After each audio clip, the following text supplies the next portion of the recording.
Saudara pendengar sekalian, Radio Horor Indonesia segera dimulai.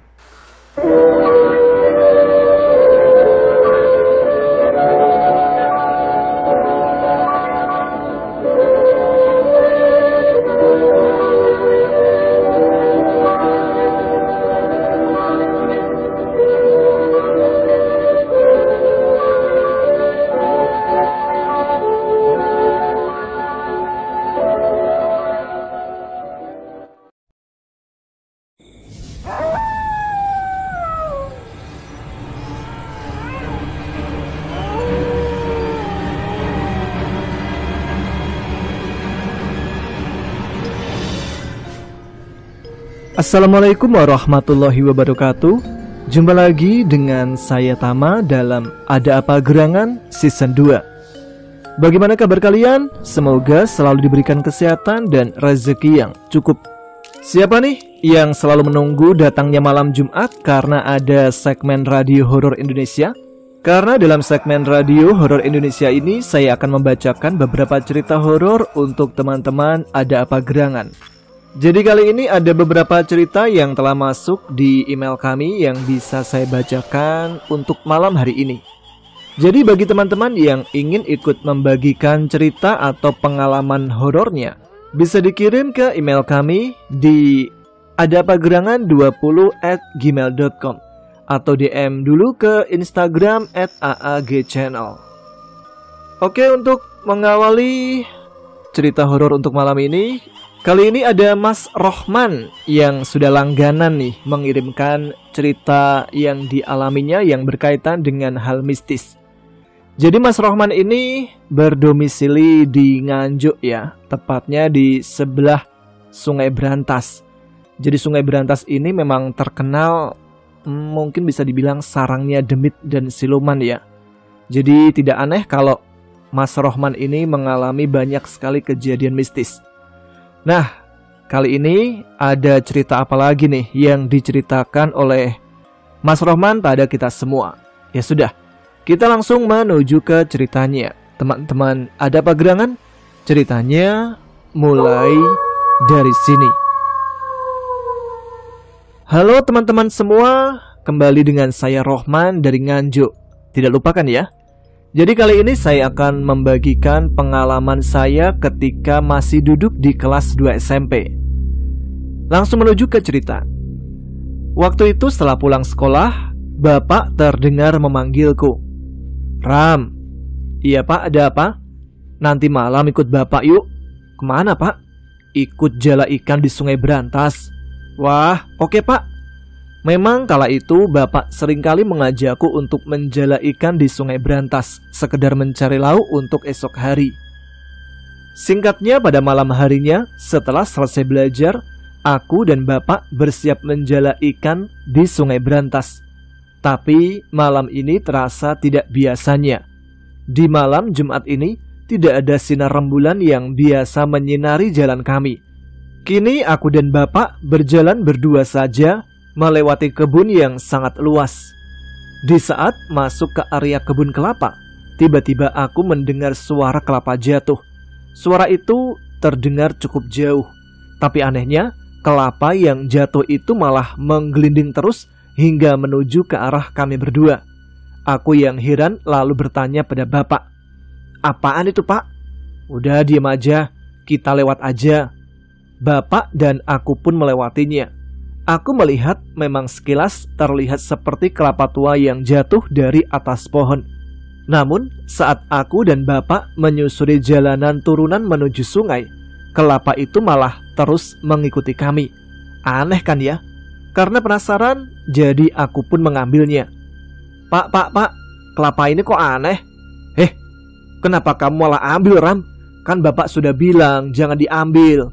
Habisnya menggelinding terus pak, ngikutin. Bapak pun yang mendengarnya hanya geleng-geleng kepala. Saat ku teliti lebih lanjut kelapa tua itu dan membolak-balikkannya, aku tiba-tiba mendengar suara orang tertawa. "Udah buang aja Ram, gelundung pecek itu." "Gelundung pecek? Apa itu pak? Setan?" Tapi sebelum aku menyadari, kelapa itu tiba-tiba berubah jadi kepala yang ditumbuhi rambut. Dan saat kepala itu hendak menggigit, aku refleks membantingnya ke tanah. Allahu Akbar, Pak. Kan sudah aku bilang, Ram, itu gelundung pecek. Gelundung pecek ini mungkin sejenis gundul pecengis kali ya kalau di daerah lain. Kepala itu tertawa keras, seakan-akan dia sedang senang. Wes, awakmu saiki balik oning alamu. Dan ngaleh. Yang artinya bapak mengusirnya. Wegah, aku seneng bocah iki. Bawa aku le. Tapi gelundung pecek itu tidak mau pergi. Katanya dia menyukaiku dan malah menyuruh aku untuk membawanya pulang. Gak mau ah, pergi. Tahu sendiri kan, anakku aja gak mau sama kamu. Sudah, pergi sana, jangan ganggu kami. Kalau masih ganggu, tak bicek kepalamu. Tapi makhluk itu malah tertawa. Seketika bapak membanting dan melempar jauh ke sembarang arah. Kami berdua pun turun di jalan menuju ke sungai. Dan ketika tiba di bibir sungai Brantas, bapak langsung melempar jala ikan dan akhirnya mendapatkan ikan yang cukup banyak. Wah, mantap ini Ram. Mana wadahnya? Aku pun masuk ke air dan membuka wadah ikan, lalu bapak pun memasukkan satu persatu ke dalam wadah yang terbuat dari kampli. Ayo, kita jalan ke timur. Hari ini kita akan dapat banyak ikan.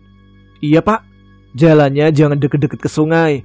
Tarik ikannya kabur kalau dengar suara kakimu.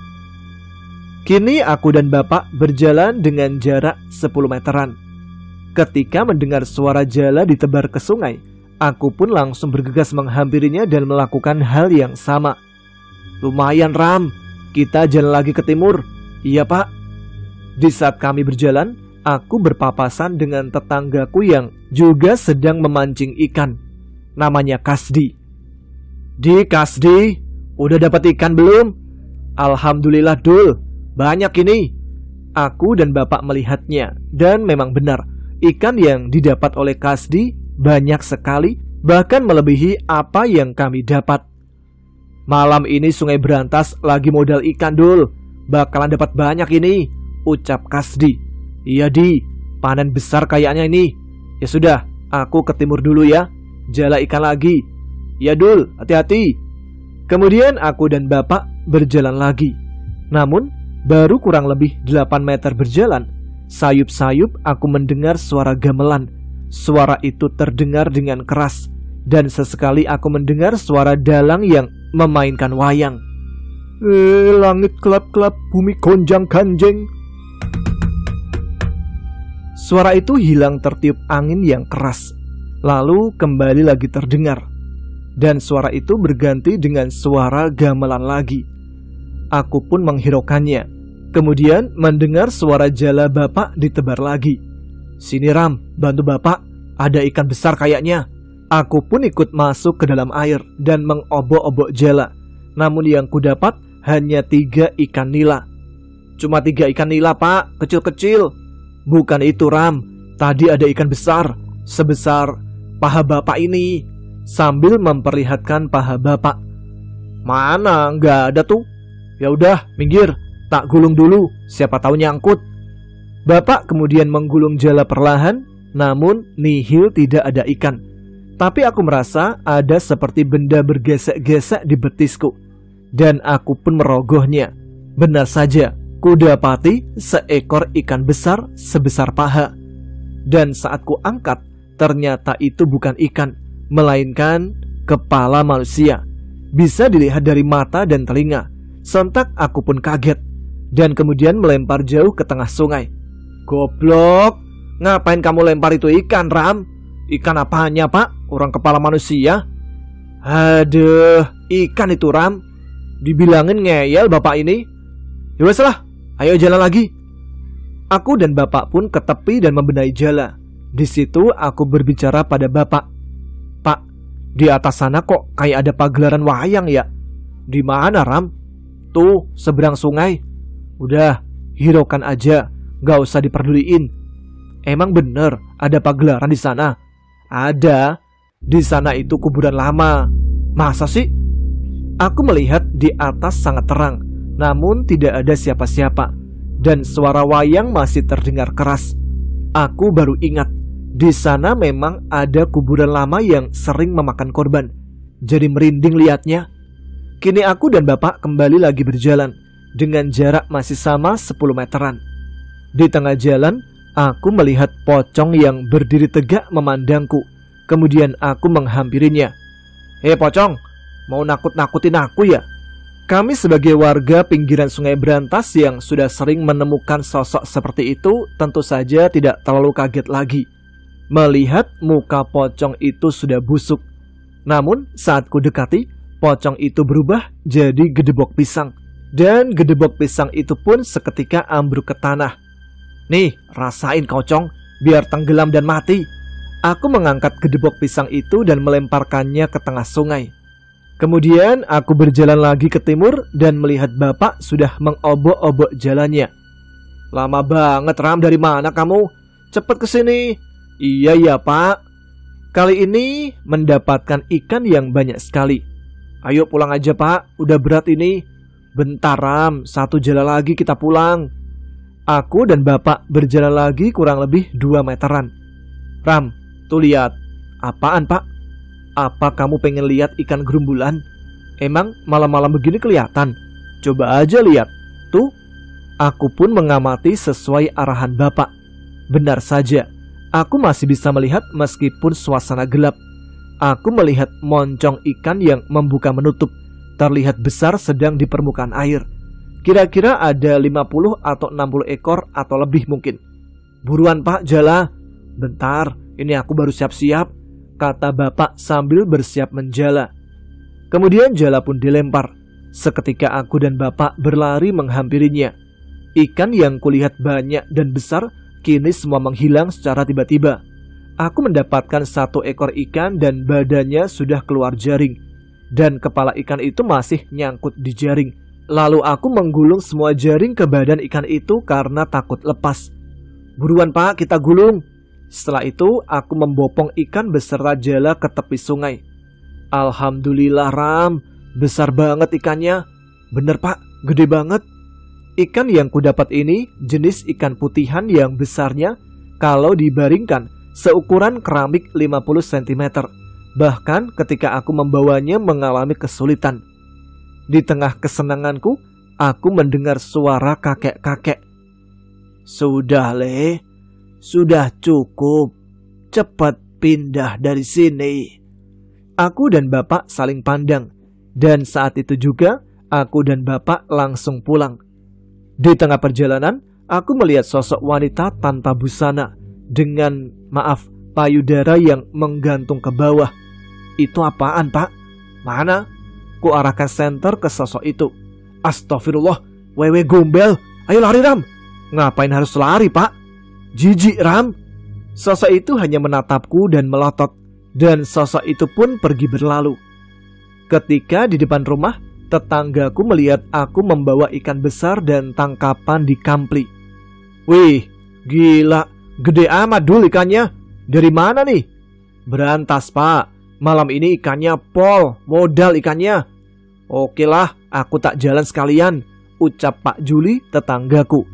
Pak Juli kemudian kembali ke rumahnya, sedangkan aku dan bapak masuk ke rumah. "Bu, ibu, lihat nih." Ibu yang tidur mendengar suara bapak dan langsung menuju ke belakang. "Masya Allah, ini beneran ikan pak?" "Ya beneran ikan lah bu, besar banget. Coba timbang bu." Lalu ibu mengambil timbangan gantung dan menimbang ikan yang kami bawa. Ikan yang berukuran sedang yang ada di karung beratnya mencapai 10 kg. Sedangkan ikan yang besar itu ketika ditimbang beratnya 15 kg. Gila nggak tuh? "Udah, ikan besar ini goreng aja bu, bapak udah lapar ini. Sedangkan yang kecil-kecil besok buat pepes aja." Ibu pun mengiyakan ucapan bapak, langsung membersihkan ikan dari kotoran dalam perut dan sisiknya. Kemudian dipotong menjadi 5 bagian lalu digorengnya. Setelah ikan matang, ibu membuat sambal kemangi, lalu ikan itu dipenyet. Lalu dipadu dengan nasi liwet yang masih panas. Wah, mantap pokoknya. Pagi harinya setelah melaksanakan sholat subuh berjamaah di samping rumah, aku berpapasan dengan Pak Kasdi dan Pak Juli yang baru pulang sambil membawa ikan yang banyak. Pak Kasdi, Pak Juli, banyak dapatnya? Banyak Ram, nih lihat. Iya Ram, banyak banget.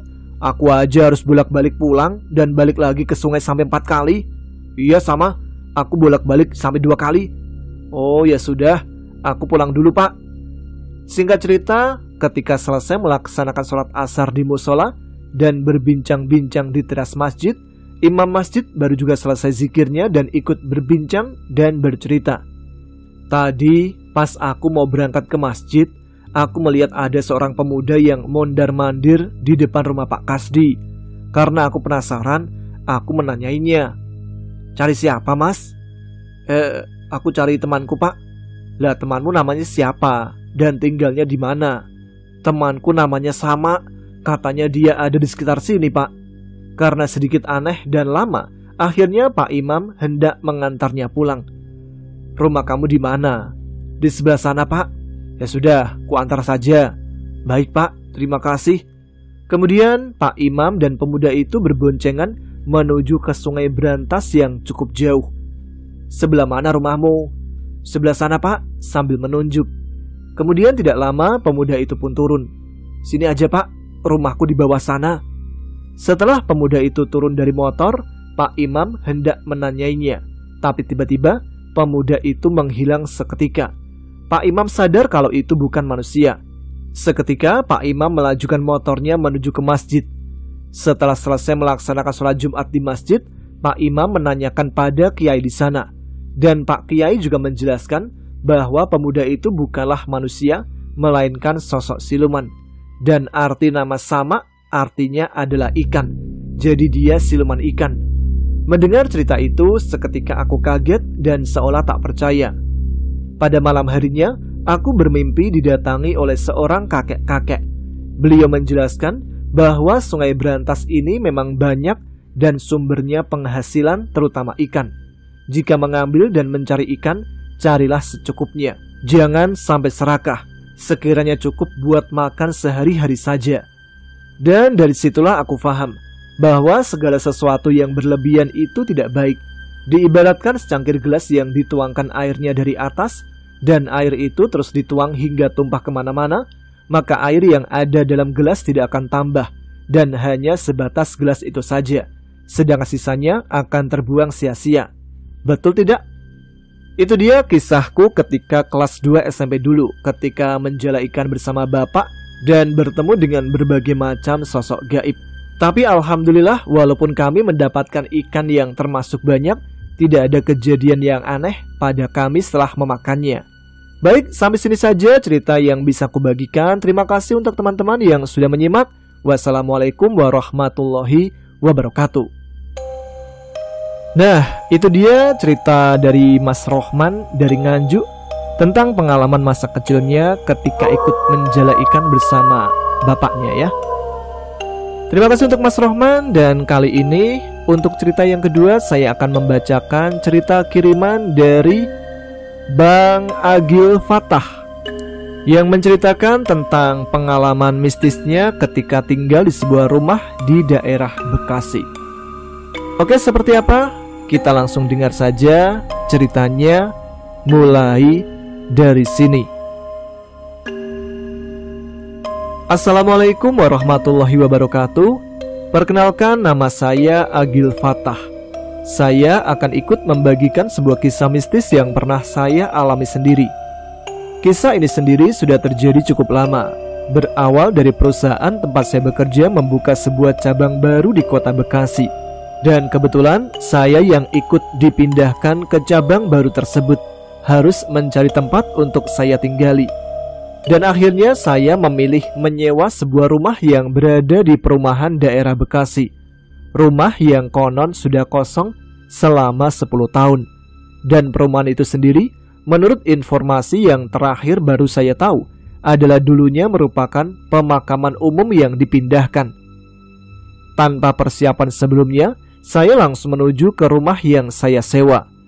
Pertama kali saya tiba di rumah itu, terlihat ilalang tumbuh tinggi memenuhi halaman rumah. Kondisi rumah pun sangat tidak terurus. Melihat hal tersebut, terpaksa saya harus memotong ilalang dulu untuk bisa masuk ke dalam rumah. Setelah membuka pintu rumah, hal yang tak kalah membuat kaget saya dapati. Lantainya hancur, dapur yang belum terpasang atap ditumbuhi pohon talas yang sudah tumbuh tinggi. Menuju ke kamar tidur, kondisinya sudah tak berpintu. Walaupun terdapat kamar mandi di dalam kamar, namun kondisinya juga tidak kalah memprihatinkan dengan lantai yang hancur.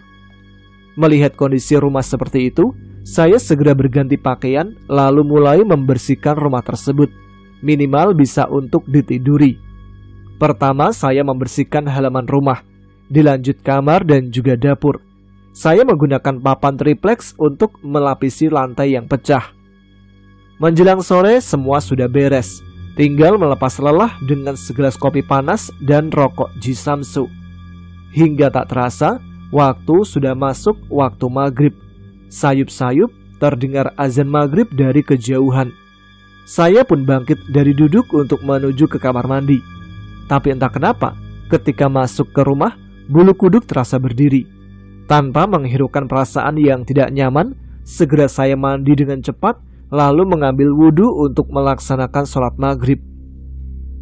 Sebelum sholat, saya terlebih dahulu mengumandangkan azan di dalam kamar. Selama mengumandangkan azan itu, tubuh saya tak henti-hentinya merinding. Namun saya tetap melanjutkan sampai selesai dan dilanjut iqomah. Selesai itu semua, saya pun bisa menjalankan sholat maghrib dengan tenang, dilanjut zikir dan berdoa. Namun selesai sholat, tiba-tiba hawa di dalam kamar menjadi hangat dan semakin panas. Saya pun keluar dari kamar untuk bersantai di teras sambil menikmati kopi dan rokok kesayangan. Dan disinilah keanehan mulai terjadi. Ketika saya mengangkat gelas kopi, terasa sangat berat sampai tidak terangkat. Kemudian saya diam sejenak lalu berkata, "Silahkan, kalau mau ngopi bareng aja, jangan pakai ganggu." Lalu tiba-tiba rokok yang saya taruh di atas asbak melayang sekejap lalu jatuh ke lantai. Saya mengambilnya dan menaruhnya kembali ke asbak. Kemudian hal sama kembali terjadi. Rokok itu seperti loncat jatuh ke lantai. Loncat ya, bukan menggelinding. Saya kemudian mengambil rokok yang jatuh itu dan meletakkan kembali ke atas asbak sambil berkata, "Jangan nakut-nakutin saya. Kalau mau silakan dirokok saja." Setelah bicara seperti itu, rokok itu tidak loncat lagi. Namun anehnya, tiba-tiba habis dengan sangat cepat. Mungkin memang makhluk di sana ingin diajak ngopi dan ngerokok kali ya. Tidak terasa waktu semakin malam. Karena merasa lapar, saya pun keluar untuk membeli makan. Keluar dari perumahan, saya menemukan sebuah warung makan. Jadi langsung saja saya makan di warung makan tersebut. Selesai makan, saya sempat berpikir untuk mencari penginapan saja. Karena saya yakin malam pertama menginap di rumah yang sudah 10 tahun kosong, pasti akan ada banyak gangguan. Namun setelah dipikir-pikir hingga 1 jam lamanya, saya memutuskan kembali ke rumah saja dengan pertimbangan keuangan. Sebelum menuju rumah, saya terus memohon perlindungan kepada Allah SWT agar dilindungi dari gangguan makhluk gaib. Sesampainya di depan rumah, jantung terasa berdebar cepat. Pikiran sudah kemana-mana. Bismillah, saya pun melangkah dan membuka pintu rumah. Dan pertama kali saya membuka pintu rumah dan mengucap salam, langsung disambut hembusan angin dingin dari dalam rumah menerpa wajah dengan bau anyir yang tercium. Namun kupikir wajar saja, karena rumah yang sudah lama tak ditinggali, pasti ada bangkai tikus atau kotoran yang baunya mengendap lama. Saya pun langsung menuju ke kamar untuk merebahkan diri. Untungnya listrik di rumah itu masih menyala walaupun penerangannya kurang. Saya menyalakan sebuah radio jadul agar suasana tidak terlalu hening. Walaupun suara radionya pun tidak jelas, seperti radio yang sudah sekarat. Ketika saya diam mendengarkan suara radio itu, tiba-tiba terdengar suara barang dipukul dengan keras yang sumbernya dari dalam rumah. Tidak lama kemudian terdengar suara orang berjalan. Karena lantai saya alasi triplek, jadi suara langkahnya terdengar jelas. Sedikit diseret, keluar masuk pintu rumah. Setiap sosok yang entah apa itu keluar rumah, dia membanting pintu. Kemudian dia masuk ke rumah membanting pintu lagi. Beberapa kali dia keluar masuk rumah sambil membanting-banting pintu. Hingga tiba-tiba suara langkahnya seperti berlari cepat menuju ke arah kamar yang saya tempati. Lalu tiba-tiba terdengar suara orang ngos-ngosan tepat di telinga saya. Namun saya tidak melihat sosoknya. Saya pun memberanikan diri untuk berkata, "Udah, jangan jalan-jalan terus, capek. Diem aja situ tuh, di pojok, jangan gangguin saya mau tidur." Setelah saya bicara seperti itu, tidak ada lagi suara-suara berisik hingga saya pun bisa tertidur malam itu. Namun dalam tidur, saya bermimpi. Saya sedang duduk di depan jendela rumah menatap sebuah pohon karsem yang tumbuh di halaman depan rumah. Di sana ada 5 perempuan cantik sedang duduk di batang-batang pohon itu sambil melambaikan tangan ke arahku. Saya yang melihat itu hanya diam, tapi tiba-tiba salah satu perempuan itu terbang ke arahku. Saya pun kaget dan terbangun. Melihat jam sudah jam 5 subuh. Segera saya bangun dan melaksanakan sholat subuh, kemudian bersiap untuk bekerja. Hari-hari ku jalani seperti biasa di rumah itu. Saya hanya fokus bekerja. Walaupun memang setiap malam selalu saja ada hal aneh yang mengganggu. Seperti malam itu, saya bermimpi bertemu dengan seorang pria yang memakai jubah putih. Saya pun mengucap salam dengan sopan pada sosok tersebut. Setelah menjawab salamku, sosok itu memberikan pesan kepadaku untuk memperbanyak membaca kalimat tauhid, La ilaha illallah, dan selalu memohon perlindungan kepada Allah. Saya pun mengucapkan terima kasih atas pesan beliau. Malam berikutnya, saya bermimpi didatangi oleh 2 harimau besar bersama 2 anaknya.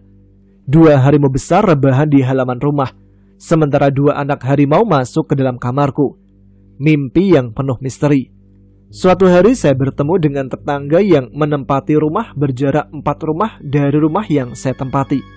Sedangkan rumah kami dipisahkan oleh 3 rumah kosong dan hancur hingga sudah tak layak huni. Kami pun mengobrol dan berbasa-basi, hingga saya pun mulai bercerita tentang apa yang saya alami ketika tinggal di rumah itu. Mendengar ceritaku, dia pun bilang, "Saya itu heran sama Mas Agil, kok berani banget tinggal di rumah itu? Padahal sebelum Mas Agil tinggal di rumah itu, kami para warga di sini sering melihat makhluk-makhluk gaib di sana, termasuk harimau, siluman babi, ular, monyet, dan lain-lain, Mas." Mendengar itu, saya pun terdiam dan seketika merinding. Karena hari sudah sore, saya pun pamit untuk pulang sambil kepikiran apa yang tetangga ucapkan tadi. Wah, bakal uji nyali nih. Bismillah aja lah. Sampai saya berpikir kalau saya sendiri pasti diganggu makhluk tak kasat mata terus. Jadi saya pun mengajak kakakku dan istrinya untuk tinggal di rumah itu. Maka hari itu juga saya menelpon kakak untuk mengajaknya tinggal di rumah itu. Dan untungnya kakak dan istrinya setuju. Malam itu juga saya membersihkan kamar yang satunya agar besok bisa ditempati oleh kakak. Keesokan harinya kakak dan istrinya datang ke rumah. Kami pun ngopi-ngopi sambil ngobrol-ngobrol ringan. Tidak lupa saya ceritakan semua kejadian yang saya alami pada kakak. Jadi saya berpesan kepadanya agar menjaga wudhu sebelum tidur. Pada malam harinya, kakak dan istrinya sudah tertidur di kamarnya, sementara saya masih duduk di atas sajadah setelah selesai sholat isya. Kebetulan hari itu malam Jumat, dan di luar sedang turun hujan deras. Sekitar jam 1 malam, saya mendengar kakak berteriak keras. Saya yang kaget pun segera ke kamarnya untuk melihat. Ternyata dia sedang mengigau. Saya mencoba membangunkan, namun susah. Sampai akhirnya saya menampar pipinya dengan sedikit keras. Dia pun terbangun sambil memegang tanganku dan melotot. "Istighfar, istighfar, Eling." Setelah dia beristighfar dan mulai sadar, saya lalu mengambilkan dia minum. Setelah minum sampai habis, barulah dia bisa bercerita. Ketika tidur itu, dia bermimpi kalau rumah yang sekarang saya tempati itu bukanlah sebuah rumah, melainkan sebuah istana besar. Dan pintu gerbangnya itu berada di kamar mandi di dalam kamar yang saya tempati. Kemudian kakak didatangi oleh sosok hitam tinggi besar yang tiba-tiba langsung mencekiknya. Dalam mimpi, kakak berteriak-teriak memanggilku sambil minta tolong. Namun anehnya, kata kakak saya datang dengan memakai jubah dan surban berwarna biru, membawa pedang yang berwarna biru juga. Melihatku datang, sosok itu pun mundur dan menghilang. Istri kakak juga mencoba menenangkannya. Setelah itu kami keluar untuk ngopi di luar sambil bercerita tentang apa saja yang terjadi. Hari berganti hari, saya dan kakak menjalani kehidupan masing-masing dan aktivitas kami sendiri-sendiri. Sampai suatu ketika saya sakit hingga muntah darah hitam kental. Saya bahkan sampai berpikir bahwa inilah akhir hidup saya. Saya pun memohon ampunan pada Allah sambil menangis atas dosa-dosa yang telah saya perbuat. Akhirnya saya dipulangkan ke daerah asal. Jadi tinggal kakak dan istrinya yang tinggal di rumah itu. Selama tidak ada saya di rumah, beberapa kali kakak dan istrinya mengalami gangguan gaib. Kemudian dia pun bercerita pada bosnya. Bosnya pun memanggil beberapa paranormal untuk mengusir sosok-sosok yang ada di rumah tersebut. Dan anehnya, di hari paranormal itu mengusir sosok-sosok yang ada di rumah itu, saya yang masih terbaring sakit di rumah orang tua saya tiba-tiba mendengar suara ringkikan kuda dan suara langkah kakinya di luar kamar bolak-balik. Ketika saya bangun, saya melihat sosok kuda berkepala manusia yang bermahkota membawa sebuah tombak panjang. Setelah kami bertatap mata, dalam hati saya berkata, "Punten, saya sedang sakit, jangan ganggu." Kemudian kuda itu berlari menembus tembok dan terdengar suara langkah kakinya menjauh. Setelah kejadian itu, saya pun sembuh, sedangkan kakak dan istrinya masih tinggal di rumah itu. Mungkin lain kali akan saya ceritakan perjalanan mistis dan spiritual yang saya alami. Saya Agil Fatah pamit. Wassalamualaikum warahmatullahi wabarakatuh. Itu dia pengalaman yang dialami oleh Mas Agil Fatah ketika dia tinggal di sebuah rumah yang sudah 10 tahun tidak dihuni. Kok bisa sih ya menyewa rumah yang seperti itu? Mungkin banyak pertimbangan yang difikirkan oleh Mas Agil kali ya. Kalau saya jadi Mas Agil sih mendingan kabur sih di malam pertama. Tapi ya sudah, kita langsung menuju ke cerita berikutnya. Berarti cerita yang keberapa nih? Cerita yang ketiga ya. Cerita yang ketiga ini tentang sebuah pesugihan di Gunung Kawi. Memang Gunung Kawi yang terletak di sebelah barat kota Malang di Jawa Timur selama ini kan terkenal dengan mitos pesugihannya. Makam keramat Eyang Jugo ini menjadi tempat persinggahan para peziarah yang datang dari berbagai kota di penjuru tanah air. Bahkan dari luar negeri juga banyak yang berziarah dan ngalap berkah di makam ulama yang konon merupakan pengikut Pangeran Diponegoro tersebut. Selama ini orang mengenal Gunung Kawi sebagai tempat keramat yang cocok untuk menjalankan ritual yang berhubungan dengan masalah rezeki maupun usaha perdagangan. Sehingga tak heran kan kalau kebanyakan peziarah yang datang didominasi oleh para warga keturunan Cina. Namun dibalik kekeramatan Gunung Kawi sebagai tempat wisata ziarah, ternyata terdapat hal lain yang merupakan misteri dari keunikan Gunung Kawi. Seperti pengalaman yang dialami oleh Murjiono dan teman-temannya dari kota Surabaya. Nah, seperti apa cerita lengkapnya? Ceritanya mulai dari sini. Malam Jumat Legi merupakan malam yang menjadi puncak keramaian para peziarah yang datang di Gunung Kawi. Para peziarah sejak sore memadati komplek pemakaman Eyang Jugo, nampak silih berganti berdatangan dan berpindah tempat dari lokasi makam, kemudian ke lokasi air keramat yang ada di belakang lokasi makam. Lalu para peziarah tersebut juga hilir mudik di bawah pohon Dewan Daru yang merupakan pohon keramat di lokasi tersebut. Demikian pula dengan Murjiono dan beberapa teman-temannya yang datang dari Surabaya. Mereka bertiga, ada Yudi, Haryono, serta Murjiono. Mereka merupakan 3 sahabat yang berusaha dalam jual beli komputer dan spare part-nya. Haryono dan Yudi tiap malam Jumat Legi selalu menyempatkan diri untuk berziarah ke Gunung Kawi. Lain halnya dengan Murjiono. Kedatangannya ke Gunung Kawi ini merupakan pertama kalinya. Lain dengan kedua temannya yang memang datang dengan niatan untuk berziarah. Sedangkan Murjiono datang dengan niat untuk refreshing serta mencari hiburan. Selama ini ia selalu mendengar tentang Gunung Kawi. Selain terkenal mitos gaibnya, juga penuh dengan pendatang yang kebanyakan amoy-amoy cantik. Ini merupakan kesempatan untuk menikmati kehangatan Gunung Kawi. Begitu celotehnya ketika diajak oleh kedua temannya untuk berangkat. Karena kesal menunggu kedua temannya yang masih harus antri untuk bisa datang di depan makam, Murjiono memutuskan untuk menunggu di luar makam. Ia kemudian berjalan menuju lokasi Ciamsi yang terletak di depan bekas tempat peribadatan yang pernah terbakar. Sifat mata keranjangnya mulai timbul, manakala melihat seorang gadis keturunan yang sibuk melakukan Ciamsi untuk mengetahui peruntungan nasibnya. Tanpa sadar, ia pun ikut-ikutan melakukan Ciamsi. Nomor 13, ucap sang pemandu waktu melihat batang bambu Murjiono keluar. Sang pemandu dari ritual Ciamsi tersebut kemudian memberikan kertas bertuliskan ramalan dengan kening sedikit berkerut. Hati-hati mas, dan perbanyak doa agar terhindar dari musibah, ucapnya seraya memberikan kertas tersebut kepada Murjiono. Sekilas Murjiono membaca kertas Ciamsi tersebut. Waktu melihat kata-kata ramalan tersebut, mulutnya tersenyum sinis. Hah, ada-ada aja. Kertas tulisan tersebut kemudian dibuangnya tanpa menghiraukan pandangan prihatin dari sang pemandu. Gara-gara Ciamsi, aku kehilangan gadis yang baru aku buru, omelnya pelan.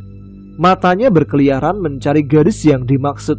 Tak dihiraukannya kertas Ciamsi yang bertuliskan, hati-hati dalam melangkah, petaka datang membayang, perbanyak doa agar balak menjauh. Karena merasa kesal kehilangan buruannya, Murjiono kemudian kembali ke komplek makam. Perjalanan yang jauh dari Surabaya membuatnya merasa mengantuk. Istirahat dululah di bawah pohon ini. Ia kemudian melangkah ke arah pendopo di samping makam, tempat pohon Dewan Daru berada. Dasar kurang kerjaan orang-orang ini, gumamnya waktu dilihatnya orang-orang yang duduk di bawah pohon tersebut. Apa mungkin dengan kejatuhan ranting atau daun pohon ini terus rezeki akan lancar gitu? Ia kembali mengomel melihat para peziarah yang khusyuk di bawah pohon tersebut. Di Gunung Kawi ada semacam kepercayaan, mereka yang berziarah lalu bisa membawa buah, ranting ataupun daun yang terjatuh dari pohon peninggalan Eyang Jugo tersebut, maka keberuntungannya akan berubah. Seperti halnya yang dialami seorang konglomerat yang berubah jadi kaya karena berhasil mendapatkan buah Dewan Daru. Dengan sinis, Murjiono menggoyang-goyangkan pohon tersebut. Loh, jatuh semua daunnya, kata dia sambil tangannya menunjuk ke arah daun yang berguguran karena pohon tersebut diguncang-guncang dengan kedua tangannya.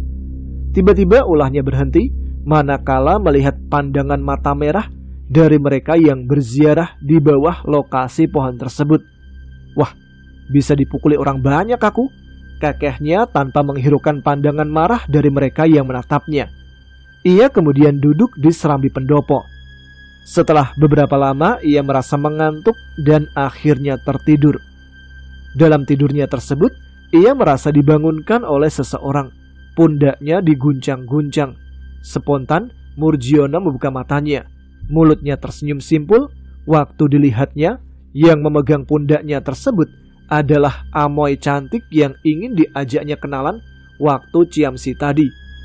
Bangun mas, tegur gadis itu pelan. Belum sempat Murjiono menjawab, wanita itu menggamit tangannya. Antarkan aku jalan-jalan yuk, ucapnya lagi. Murjiono bergegas bangkit, pandangan matanya terus tertuju pada gadis berkulit putih dan bertubuh montok yang ada di hadapannya. Tanpa sadar, ia mengiyakan wanita tersebut dan kemudian mengikutinya. Mereka berjalan menembus keramaian malam. Yang dilihatnya sekarang adalah bangunan-bangunan megah, entah kompleks pertokoan atau perbelanjaan yang penuh dengan para pengunjung yang hilir mudik. Namun yang mengherankan, semua penghuni atau mereka yang ada memakai pakaian Jawa kuno. Sementara di sepanjang jalan raya yang membentang lurus, tampak mobil maupun kendaraan dengan berbagai merek berjalan melintas ke sana kemari. Baik pengemudi maupun mereka yang berbelanja dan melintas memakai pakaian tradisional. Yang perempuan berkebaya, ada juga yang memakai pakaian Cina kuno, mirip seperti gadis yang di sampingnya yang mengaku bernama Ling Ling. "Berada di mana aku?" bisiknya kepada gadis tersebut. "Di Gunung Kawi," jawab sang gadis dengan manjanya. Murjiono seolah terhipnotis dengan kecantikan gadis tersebut. Ia tidak memikirkan hal-hal yang dirasanya aneh. Dalam benaknya, kota yang besar dan segala fasilitas layaknya Jakarta tersebut memang sudah ada di Gunung Kawi. "Ke kafe yuk," ajak gadis tersebut ke sebuah tempat penuh dengan lampu warna-warni serta suara musik yang hingar-bingar. Ia kemudian melangkah bersama Ling Ling. Di dalam kafe tersebut, ia kemudian mengikuti gerakan Ling Ling yang mulai bergoyang mengikuti irama musik yang ada. Lama mereka bergoyang sambil sesekali berpelukan. Namun tiba-tiba terdengar suara dengusan marah di sampingnya. "Dia adalah manusia, bukan dari golongan kita!" Seorang berbadan tinggi besar berpakaian prajurit dengan membawa tombak yang terhunus kelihatan menunjuk ke arah Murjiono. Namun Murjiono hanya diam terpaku. Ia baru menjerit dan melepaskan pegangan tangannya waktu dilihatnya tubuh mulus Ling Ling yang dipeluknya berubah menjadi bersisik seperti kulit ikan. Matanya melotot seperti mata ikan koki. Namun ia kembali terdiam manakala orang bertinggi besar yang meneriakinya tadi menyuruh anak buah yang di belakangnya untuk meringkus Murjiono. Murjiono tak berkutik manakala ia diseret oleh ketiga orang tersebut. Jalan raya yang tadinya penuh dengan orang-orang hilir mudik kini penuh dengan berbagai makhluk yang berpenampilan aneh. Ada yang bermata satu, ada juga yang bertanduk. Bahkan ada perempuan berkepala manusia tapi bertubuh kuda. Makhluk-makhluk yang berkeliaran tersebut semakin aneh, sebab ada yang naik mobil, bahkan ada yang berjualan di kaki lima dengan fisik mereka yang aneh.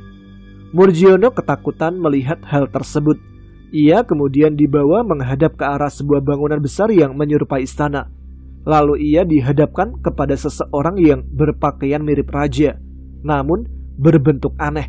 Kepalanya bertanduk dua, sementara mulutnya penuh dengan taring runcing.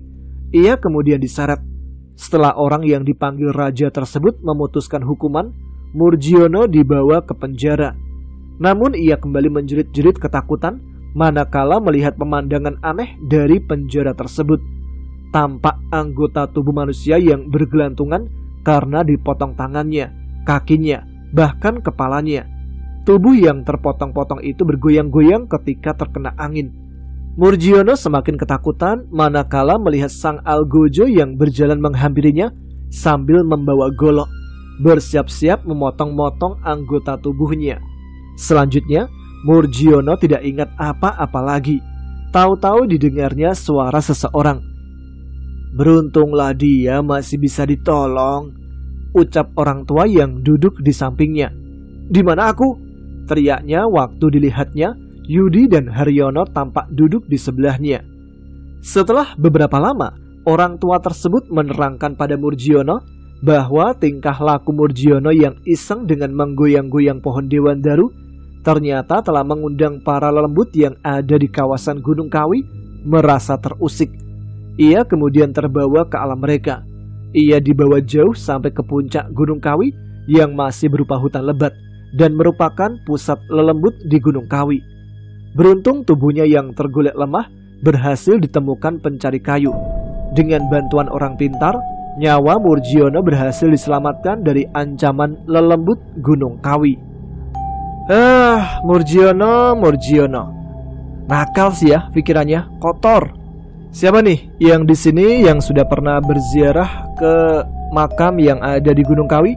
Silahkan tuliskan di kolom komentar ya. Dan tuliskan juga bagaimana pengalaman kalian. Apakah memang bisa seperti itu? Mendapatkan daun yang gugur atau ranting atau buah dari pohon apa tadi? Dewandaru bisa berubah jadi kaya gitu?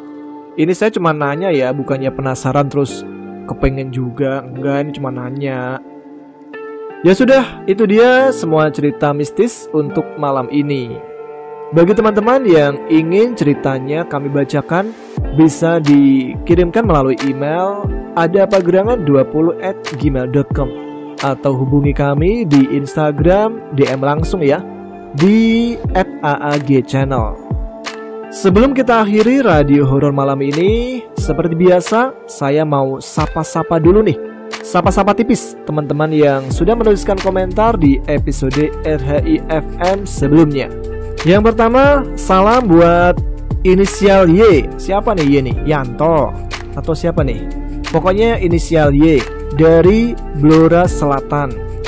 Kemudian ada Mas Huda Cahyadi di Pemalang. Lalu ada Romzi Ahmad, salam dari Malaysia katanya.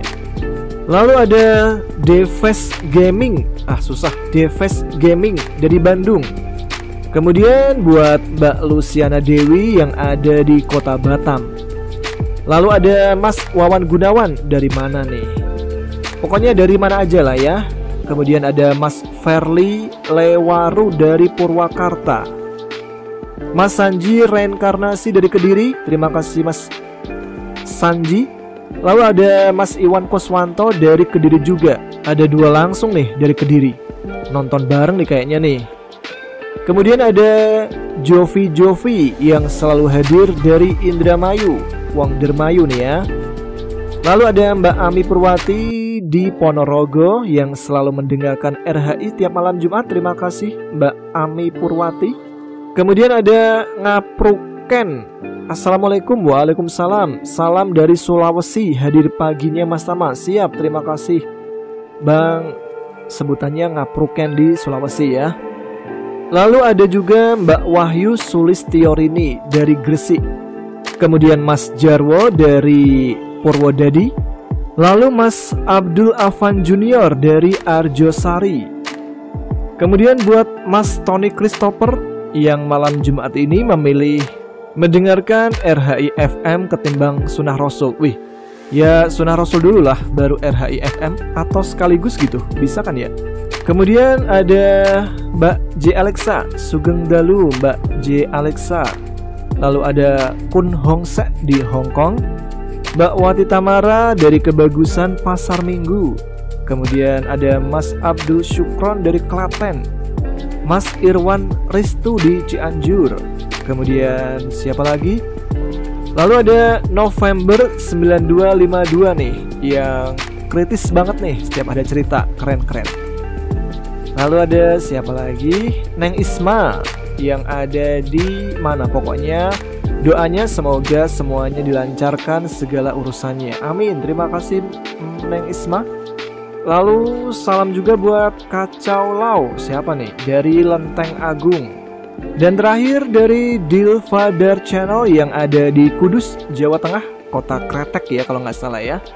Dan juga pastinya salam-salam buat semua teman sekalian yang belum disebut namanya di sini.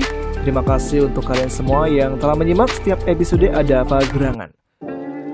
Dan kita langsung tutup aja episode Ada Apa Gerangan kali ini. Jumpa lagi di RHI FM malam Jumat depan tentunya.